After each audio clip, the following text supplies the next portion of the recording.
härra seda on istet võtnud. Priit siis tegeleb Nortalis avaliku sektori projektidega tehnoloogiajuhina. No selle paneeli pealkiri iseenesest on juba selline provokatiivne, küsides, et kas see kõik muudab riigi kiiremaks, efektiivsemaks, nutikamaks või on see lihtsalt üks raha raiskamine? Kes tahab alustada? Ma võin alustada enda poolt, et mina ei saa öelda teistmoodi, et see on, kui et see muudab kiiremaks ja paremaks. Raha raiskamine see kindlasti ei ole, kui seda kasutada õigesti. Ma arvan, see on see oluline nüanss, et siin on ka Lauri ju oma avasõnades ütles, et on vaja tehnoloogiat nutikalt kasutada.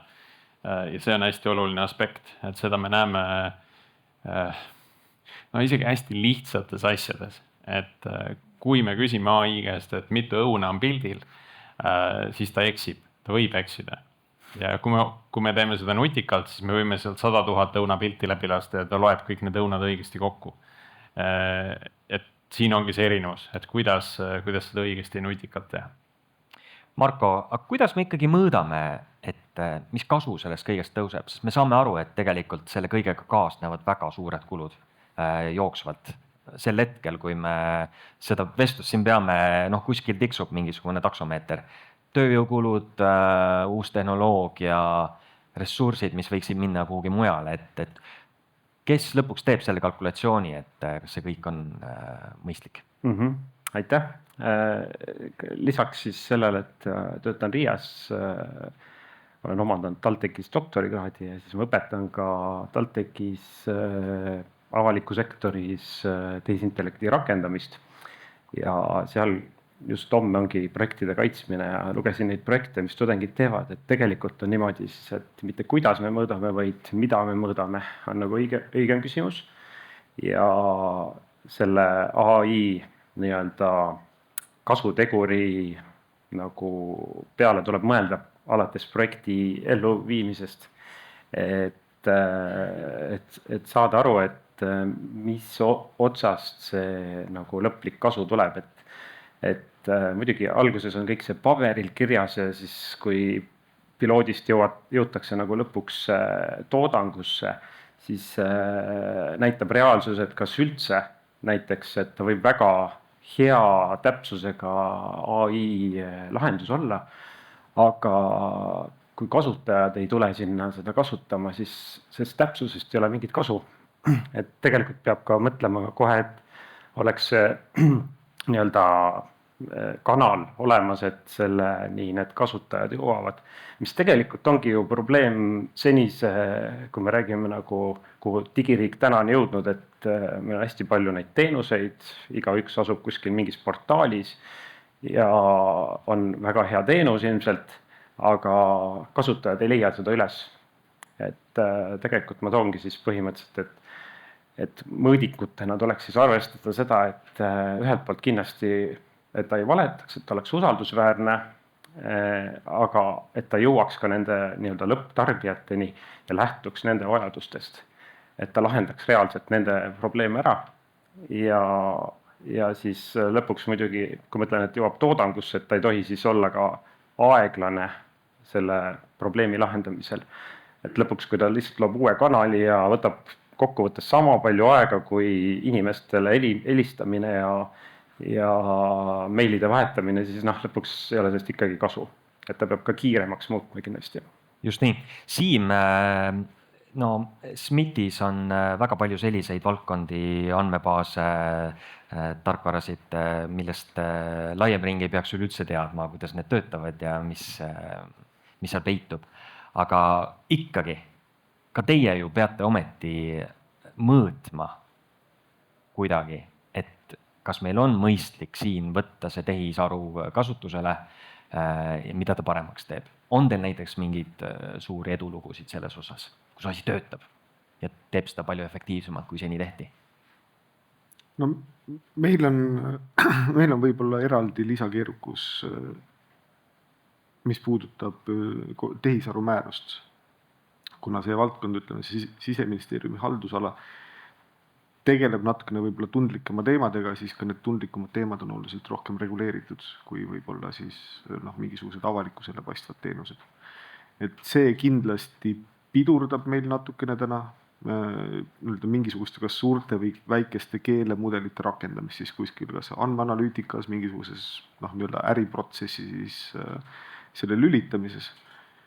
Küll, aga jah, kui me võtame haldusala või SMIT-i konkreetsemalt, siis neid suuri keelemudeleid või erinevaid keelemudeli teenuseid me oleme 3. aasta vist või 4. aasta vist juba kuskilt servast juurutame, kas me siis võimendame siis SMIT-i insenere ülesse või parendame siis haldusalas mingisuguseid lihtsamaid kohti. Et seal need, ütleks, et esimesed edulood on meil olemas. Mis need on praktikas ikkagi, et mis te välja tuaksite? Võib-olla, ütleme, et see ei puuduta nüüd võib-olla Siseministeeriumi või haldusala spetsiifikat või rohkem SMIT-i oma, aga meil on, ma julgeks öelda, et meil avalikus sektoris kindlasti võib-olla, aga isegi erasektoris juba me oleme protsentuaalselt võib-olla kõige rohkem siis AI tööriistadega kaetud inseneride organisatsioon. Ehk siis, et meil väga süstemaatiline töö käib siis selles osas, kuidas neid AI tööriistasid kasutada ära maksimaalselt efektiivselt. See, mida siin natukene Priit ja Marko puudutasid juba, et huvitav element ongi see, et kõik olemasolevad edukuse mõõdikud võib-olla, et nad mõnes mõttes muutuvad kehtetuks, sellepärast et meil ei ole mõtet enam lugeda, mitu rida koodi inimene ühe mingi ülesande või sprindi täitmisel tootis, sellepärast et ma ise tootsin siin viimase 2 päevaga, eks ole, mingi 20 000 rida koodi, eks ole, või agent tootis, et kas ma nüüd olen edukas sellepärast või ei ole, et tõenäoliselt sellist mõõdikut ei ole, et me liigume tõenäoliselt sinnapoole, et me hindame võib-olla kas ideest teostuseni näiteks või ütleme hoopis mingi teise nurga alt peab hakkama mõõtma, et kas selle tööriista või selle võimeksu kasutamine on nüüd hea või mitte. Võib-olla tehisaru ise ütleb lõpuks, et kas oli hea idee või ei olnud? Ei, seda me oleme ka juba katsetanud, et ütleme ka tehisaruga, tehisaru hindamist me juba tegelikult ka mõnes mõttes ma kasutan, et see ei ole tegelikult üldse nali, mida sa praegu tegid. Kui ma paneks siia ühe võib-olla siis nüansi juurde.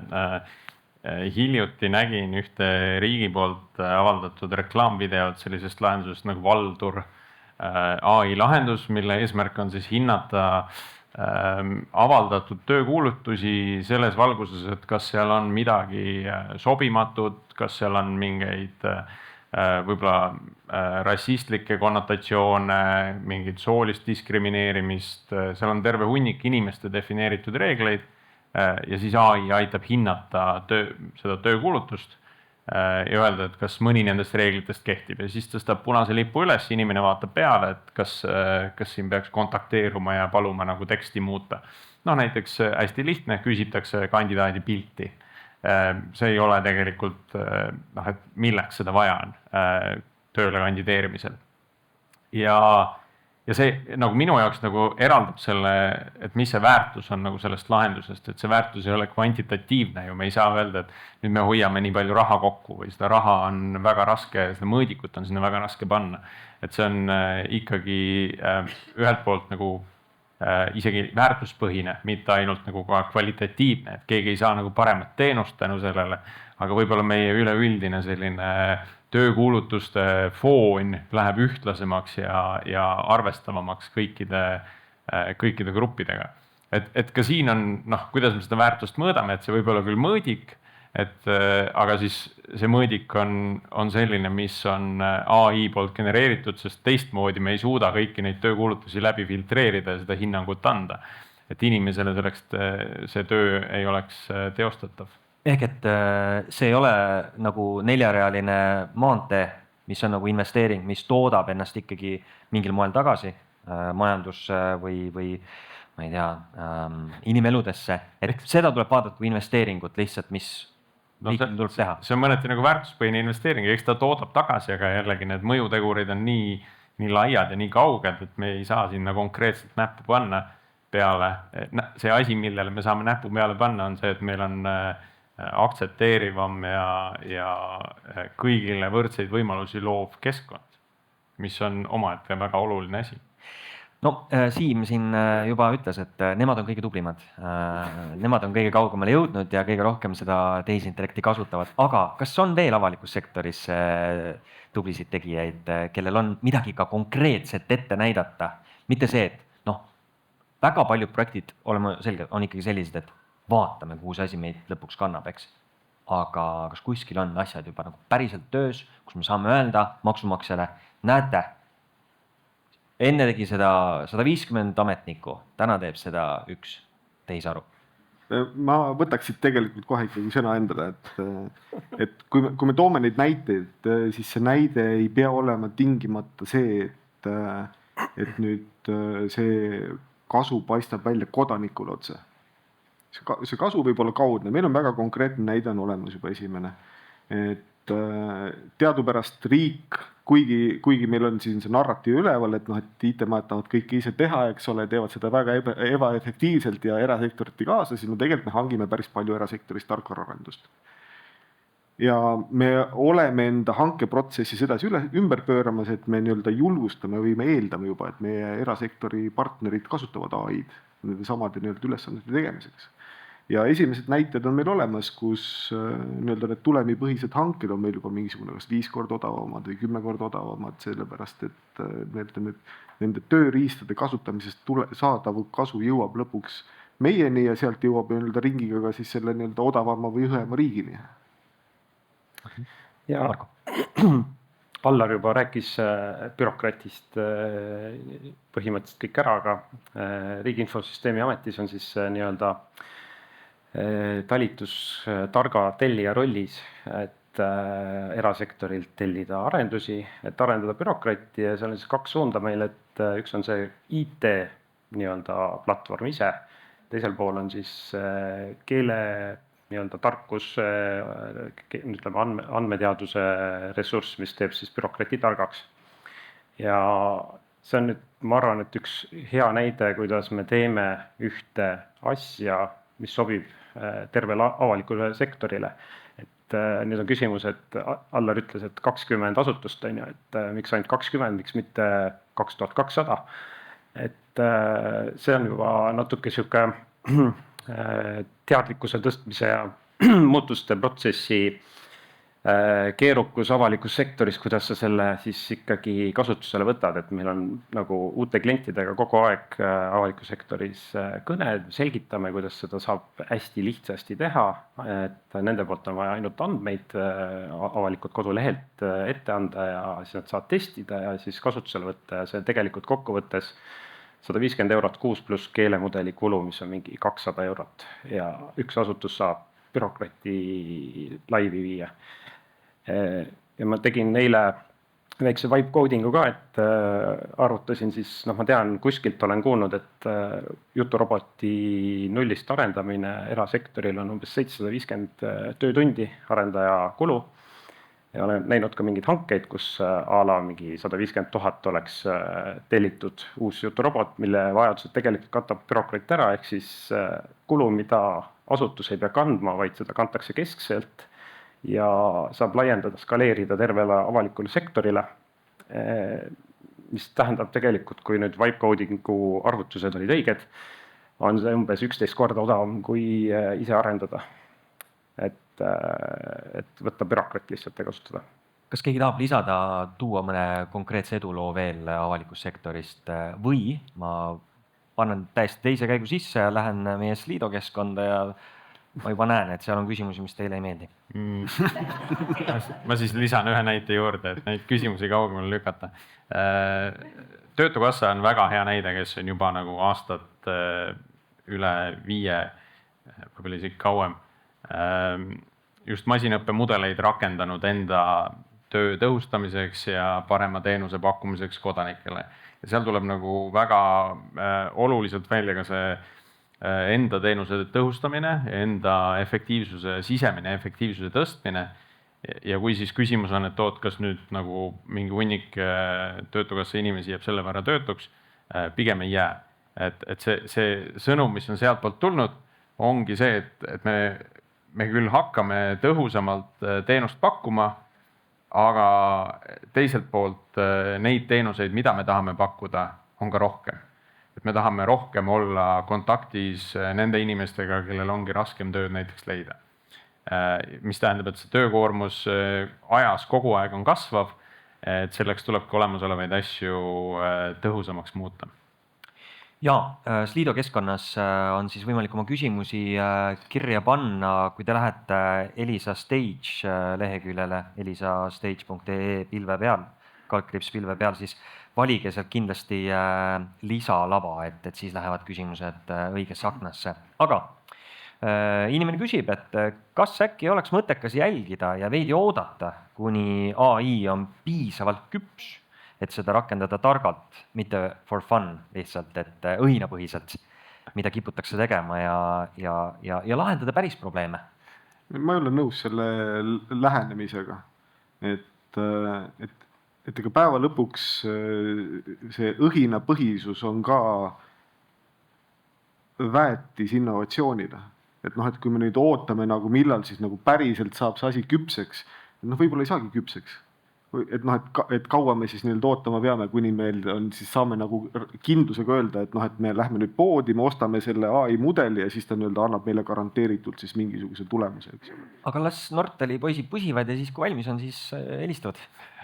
Mina ka ei ole sellega nõus, et see ootamine on hästi riskantne. Kõik need kogemused, mida me siin ajas praegu omandame, on äärmiselt suure väärtusega. Hästi huvitav näide on meil Nortalis õhinapõhiselt arendatakse siis nii-öelda on-premise suurte keelemudelite kasutamist on-premise. Kuidas me saame nagu selle Claude'i ja OpenAI asjad tuua endale majja sisse? Kuidas me saame selle panna arendaja laua peale või kellelegi keldrisse? Meil ei ole seda vaja täna, sest OpenAI ja Anthropic asjad on täna odavad, aga võib-olla 2 kuu pärast ei ole. Ja selleks ajaks me oleme juba nagu mitu sammu ees omandanud kogemust selles osas, mis töötab, mis ei tööta. Täpselt, et kuidas neid õunu siis üle lugeda, eks ole. Kui me ei ole neid eksperimente teinud, siis seda kogemust ei tule. Nii et see on, et võib-olla ei tasu nagu liiga suuri projekte teha, ei maksa kohe nagu müüa, et me teeme nüüd kõik maailma kohe paremaks tänu sellele. Et vormistadagi seda kui eksperimenti, ma ei tea, proof of concept'i katsetust, et kas siit tuleb sääst või mitte. Aga selle käigus tegelikult need inimesed, kes seal sees on, õpivad meeletult. Ja, Marko. Ja, et ma enda jaoks on mõelnud, et küsimus, mida võiks küsida, et mis on see kulu, kui me täna mitte midagi ei tee, et lihtsalt ootame, et kui palju see tegelikult tulevikus meile maksma läheb nagu, et see on nagu põhimõtteline käik, mis praegu on sees, et me tutvume nende asjadega, me kasutame seda, mida saab kasutada nagu täna, samamoodi bürokraat kasutab ainult avalike andmete pinnalt vastamist, aga andmekaitse reeglid õiguslikus mõttes võimaldavad varsti ka pakkuda isikustatud teenuseid ja siis me pakume neid ka, et me oleme lihtsalt valmis juba tehnoloogiliselt seda põhimõtteliselt tegema, aga kus need keelemudelid asuvad, eks ole, ja kas seal võib töödelda kodanike andmeid, et see on hetkel veel hall ala, et julgemad võivad proovida ja riskida, aga see ei pruugi hästi nagu lõppeda hetkel. Ja teine asi on trahvid on või siis pead oma selle lahenduse kinni panema, et AI määrus on väga konkreetne selles mõttes andmekaitse mõjuhinnang peab ütlema, et seda võib teha ja siis me loomulikult saame ka seda lähiajal pakkuda, kui nii on. Ja teine asi, kujutage ette, 10 aasta pärast mõeldakse tänasesse päeva tagasi, et ametnikud mõtlevad, et issand jumal, mäletad, me pidime mingi loa taotlusprotsessis 10 korda mingit meile saatma. Täna teeb seda AI. Et selles mõttes me liigume sinna, kus me tulevikus tagantjärgi naerame, et me pidime nii palju siin, ma ei tea, ametniku töötunde raiskama selliste tegevustele, mis tegelikult AI saab väga hästi hakkama. Väga hea. Ja, tegelikult ma ma järgmist seda suure lava ettekannet ma läheks hea meelega vaatama, sest ma tahaks teada, milline see nii-öelda see 2030 või järgmise kümnendi nagu see töökoht ette välja näeb, sest mul endal on visioon tekkinud juba, et kui me võtamegi nii-öelda meie kui kodanikud, me suhtleme riigiga, tüüpiliselt on see, et mina ei taha riigiga suhelda, sest et riigiga suhtlemine alati on väga ebameeldiv, et see on kohmakas, see tähendab seda, et midagi on ebameeldivat ikkagi juba, et kus ma nii-öelda radarile olen sattunud, ma pean tegelema mingite maksude või mingi muu juraga. Et minu enda nii-öelda unistus võib-olla siis on see, et järgmine kümnend on meil tekkinud sellise nii-öelda kodaniku personaalse agendi kontseptsioon ja kõik need riigiteenused on peidetud ära siis selle minu isikliku agendi taha. Nii et ma ütlen enda agendile, et kuule, et vist maksud olid vaja maksta. Ja ta ise läheb, minu agent läheb siis suhtleb selle riigi standardse agentidele sobiva teenuse otspunktiga, mitte see, et me paneme järgmised, ma ei tea, 2 miljonit paneme mingisse järgmisse portaali, eks ole, magama, eks ole, kus siis, ma ei tea, 10 inimest käib, eks ole, 6 midagi klikkimas. Et ma tahaks, et ma ise nagu unistan, et see riigiga suhtlus tänu siis nendele suurtele keele või väikestele keelemudelitele, ükskõik kas nad töötavad meil oma keldris või sealt kuskilt pilvest, et see osa muutuks nähtamatumaks. Siim unistab, et tulevik saab olema selline, et riik on su sõber põhimõtteliselt, kellel saad loota. See on kohal juba. Võt see no täna ei ole.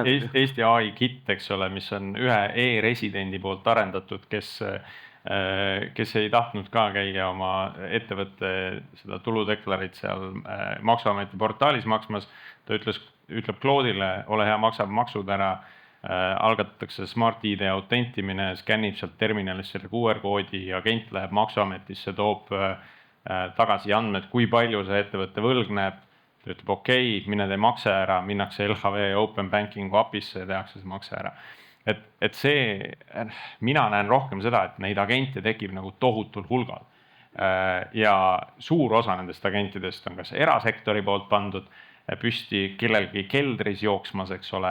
Ja nüüd on küsimus, et mida siis riik saab teha, et need teenused oleksid turvalised, ka siis, kui mingil mehel on keldris agent, kellele ta küsib, et kuule, et kuidas ma saaks oma makse nagu optimeerida.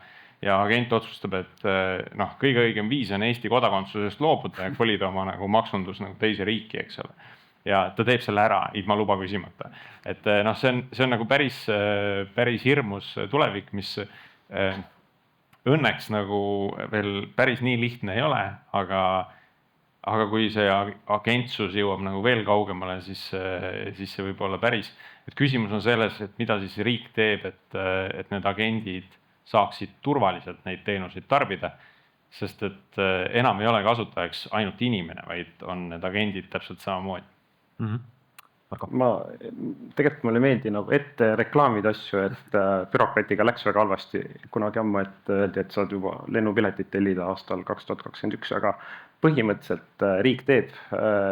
Innoprojektist saime rahastuse, et luua suveräänne halduskiht AI agentidele, mis oleksid siuke põhimõtteliselt nagu täna on XD või elektrooniline autentimine, et on klotsid olemas, et avalik asutus saab neid klotse kasutades luua teenuseid, tuginedes agentidele ja ta nii-öelda efektiivistab siis selles mõttes, et enam ei pea tellima e-teenuse arendust, mingit portaali, vaid sa hoiad selle arendusraha kokku, AI agent teeb selle protsessi inimese eest ise ära.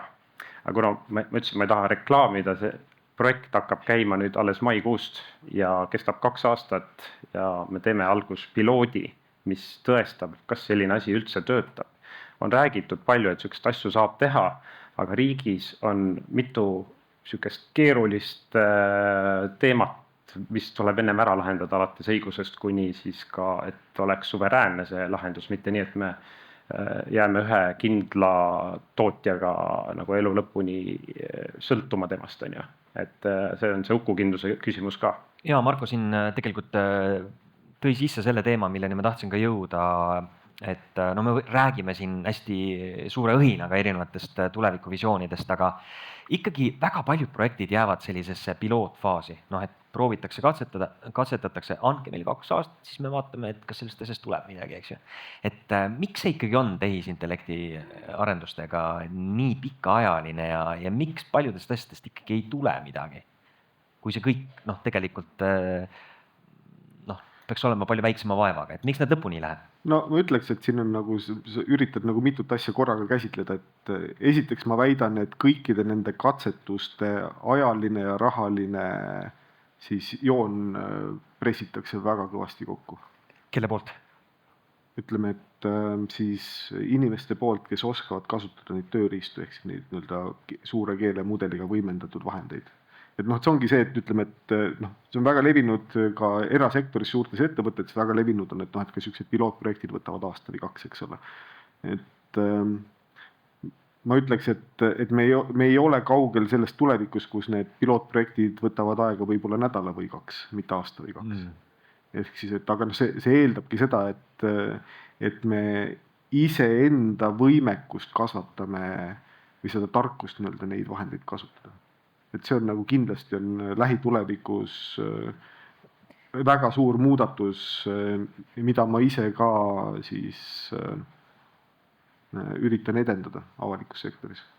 Aga kas siin on teistel võib-olla mõni mõte, et äkki Eesti-sugune riik, kelle võimekus on piiratud ikkagi võrreldes, ma ei tea, kas või teiste Euroopa Liidu riikidega, et äkki me peaksime ikkagi valima endale mingisugused kindlad asjad, millega me tegeleme ja tegelemegi ainult nende asjadega, et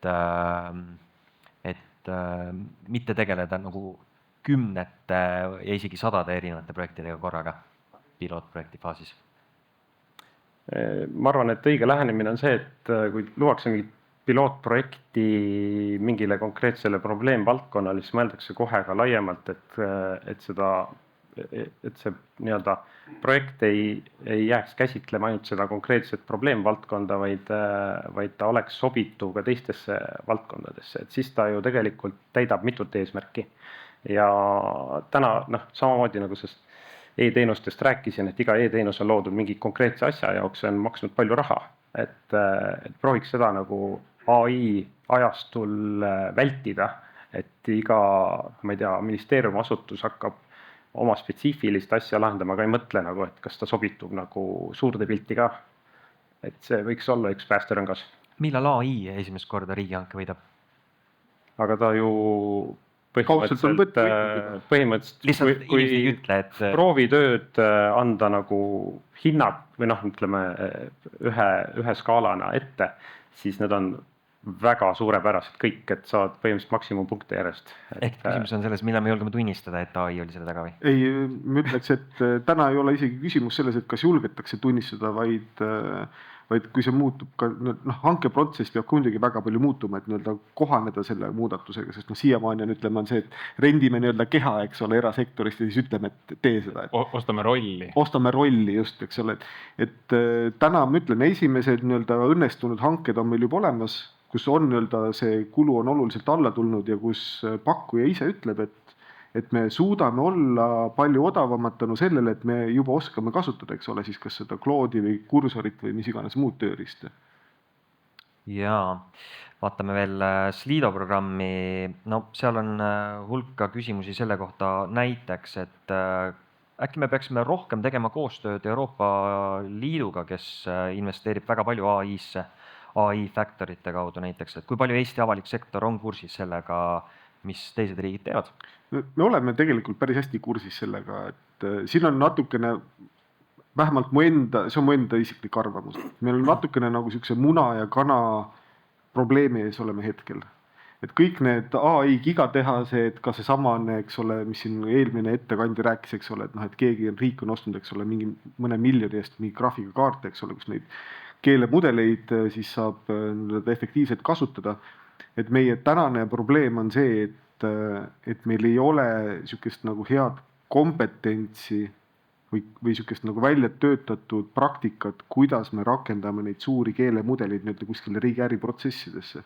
Ehk see, et siis nagu täna on natukene nagu niisugune see tasakaalu koht on natukene täna võib-olla natukene keeruline leida, et noh, et nüüd ütleme nüüd, et noh, et me ostame nüüd 50 miljoni eest endale osaluse kuskile gigatehasesse, eks ole, et ja siis me teame juba, et me saame selle 50 miljonit, eks ole, tagasi, tegelikult täna ei tea veel, eks ole, sellepärast, et meil ei ole seda niisugust nagu õhinapõhist kogemust ei ole nii-öelda tekkinud võib-olla head, et kuidas nagu päriselt neid rakendada. no küsija ütleb, et kui ise ei tea, siis tuleb küsida nõu, et korraldage mõni hackathon või sprint. Aga kellelt sa küsid nõu? täna mitte keegi ei tea. Nii palju, kui ma olen olnud sellistes rahvusvahelistes laudades, kus on inimesed Saksamaalt, Kanadast, Singapurist, kus ongi arutatud seda, et noh, mida see agentne maailm, ütleme, riigiteenuste jaoks tähendab. Nad kõik räägivad väga sarnastest probleemidest. Täpselt see, kuidas see jälgitavus ja turvalisus tagada, kuidas neid agente nii-öelda kuskile registrisse panna, mis protokolliga nad üldse nagu suhtlema peaksid riigi vaatest. Et kõik on natuke nagu sama asja kompamas erinevate nurkade alt. Kellel on võib-olla kuskil mäe sees juba mingisugune andmekeskus, kus kohalik riiklik LLM jookseb, on ju. Aga ja siis on teised, kellel on rohkem võib-olla kasutust ette näidata. Aga noh, me oleme nagu sama paja ümber tantsimas natukene, et sellist head tarka veel ei ole. Et jah, see valdkond areneb tõesti nii kiiresti, et need nii-öelda põhimõtted, mis kehtisid 2 nädalat tagasi, et ärkad hommikul üles vaatad, okei, ma pean nüüd ennast hakkama ümber kaabeldama uue loogika peale.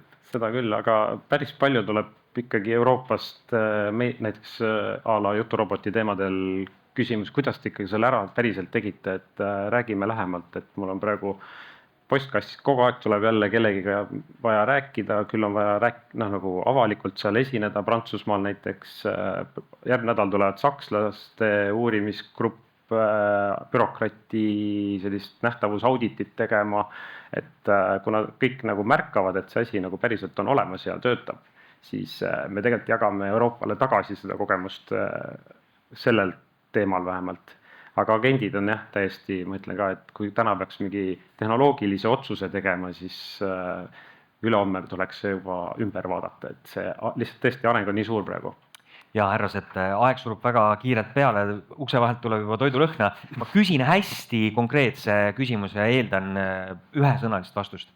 Et kui me 3 või 5 aasta pärast siinsamas umbses toas istume, siis missuguses valdkonnas on kõige suurem läbimurre toimunud?